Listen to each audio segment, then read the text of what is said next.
Hi hello friends, ಎಲ್ಲರಿಗೂ ನಮಸ್ಕಾರ. ರೇಖಾ ಅಡುಗೆ ಚಾನಲ್ಗೆ ಸ್ವಾಗತ. ಇವತ್ತೊಂದು ಡಿಫ್ರೆಂಟಾಗಿ ಹೊಸ ರೆಸಿಪಿ ಅಂತಲೇ ಹೇಳ್ಬೋದು. ಒಂದು ಕಲರ್ಫುಲ್ ಆಗಿರುವಂಥ ದ್ರಾಕ್ಷಿಯಿಂದ ಸಲಾಡ್ ಮಾಡೋದು ತೋರಿಸ್ಕೊಡ್ತೀನಿ. ನೀವು ಎಷ್ಟೋ ವೆರೈಟಿ ಸಲಾಡ್ಗಳು ನೋಡಿರ್ತೀರ, ಆದರೆ ದ್ರಾಕ್ಷಿಯಿಂದನೂ ಸಲಾಡ್ ಮಾಡ್ಕೊಂಡು ತಿನ್ಬೋದು. ಅಷ್ಟೇ ರುಚಿಯಾಗಿರುತ್ತೆ. ಅದರಲ್ಲೂ ಡಯೆಟ್ ಫಾಲೋ ಮಾಡೋರು ಅಥವಾ ಹಣ್ಣುಗಳು ತರಕಾರಿ ಇಷ್ಟಪಟ್ಟು ತಿನ್ನೋರು ಖಂಡಿತ ರೆಸಿಪಿನ ಮಾಡ್ಬೋದು. ಇದೊಂದು ವಿತೌಟ್ ಫೈರ್ ಕುಕ್ಕಿಂಗ್ ಅಂತಲೇ ಹೇಳ್ಬೋದು.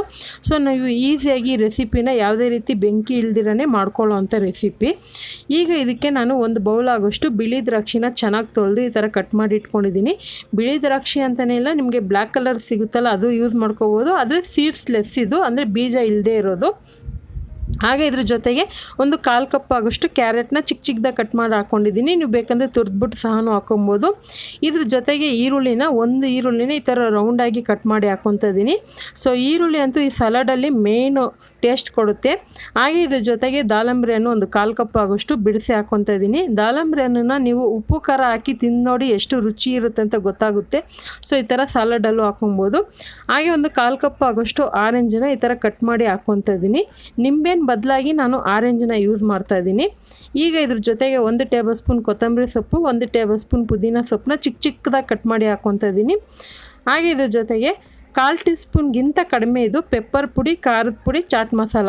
ಅಂದರೆ ನಾವು ಕೈಯಲ್ತೇನಲ್ಲಿ ಹಾಕೋದಂದರೆ ಒಂದು 2 ಚಿಟಿಕೆ ಆಗೋಷ್ಟು ಹಾಕ್ತಿರಲ್ವ. ಸೊ ಅದೇ ರೀತಿ ನಿಮಗೆ ಈ ಥರ ಬೌಲಲ್ಲಿ ಇಟ್ಟು ತೋರಿಸಿದ್ದೀನಿ.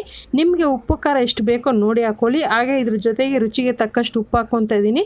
ನಿಮಗೆ ನಿಂಬೆಹಣ್ಣು ಫ್ಲೇವರ್ ಬೇಕಂದರೆ ಒಂದು ಅರ್ಧ ನಿಂಬೆಹಣ್ಣಿನ ಹೋಳು ರಸ ಹಾಕ್ಕೊಬೋದು. ಅದ್ರ ಬದಲಾಗಿ ನಾನು ಆರೆಂಜ್ ಹಾಕ್ಕೊಂಡಿದ್ದೀನಿ. ಹಾಕ್ಕೊಂಡು ಚೆನ್ನಾಗಿ ಮಿಕ್ಸ್ ಮಾಡ್ಕೊಳ್ಳೋಣ.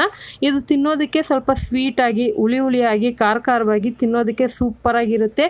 ಸೊ ನೀವು ಯಾವತ್ತೂ ಟ್ರೈ ಮಾಡಿಲ್ಲ ಅಂದರೆ ಒಂದ್ಸರಿ ಅದು ಟ್ರೈ ಮಾಡಿ ನೋಡಿ, ಸೂಪರಾಗಿರುತ್ತೆ. ನೋಡೋದಕ್ಕೆ ಎಷ್ಟು ಕಲರ್ಫುಲ್ ಆಗಿದ್ದು, ಟೇಸ್ಟು ಅಷ್ಟೇ ಚೆನ್ನಾಗಿರುತ್ತೆ. ನಿಮ್ಗೇನಾದರೂ ಆಫೀಸಲ್ಲೋ, ಕಾಲೇಜಲ್ಲೋ, ಸ್ಕೂಲಲ್ಲೋ ವಿತೌಟ್ ಫೈರ್ ಕುಕ್ಕಿಂಗ್ ನಿಮ್ಗೇನಾದರೂ ಕಾಂಪಿಟೇಷನ್ ಇಟ್ಟಾಗ ಕೂಡ ಈ ರೆಸಿಪಿನ ಟ್ರೈ ಮಾಡ್ಬೋದು. ಯಾಕಂದರೆ ನನ್ನ ಚಾನಲಲ್ಲಿ ತುಂಬಾ ವಿತೌಟ್ ಫೈರ್ ಕುಕ್ಕಿಂಗ್ ರೆಸಿಪಿ ಇದ್ದಾವೆ. ನೀವು ನೋಡಿಲ್ಲ ಅಂದರೆ ಒಂದ್ಸರಿ ಚೆಕ್ ಮಾಡ್ಕೊಳ್ಳಿ.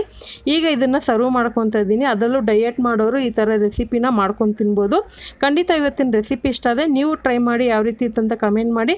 ಈ ರೆಸಿಪಿ ಇಷ್ಟ ಆದರೆ ಲೈಕ್ ಮಾಡಿ, ಶೇರ್ ಮಾಡಿ, ಸಬ್ಸ್ಕ್ರೈಬ್ ಮಾಡಿ. Thank you for watching. Bye.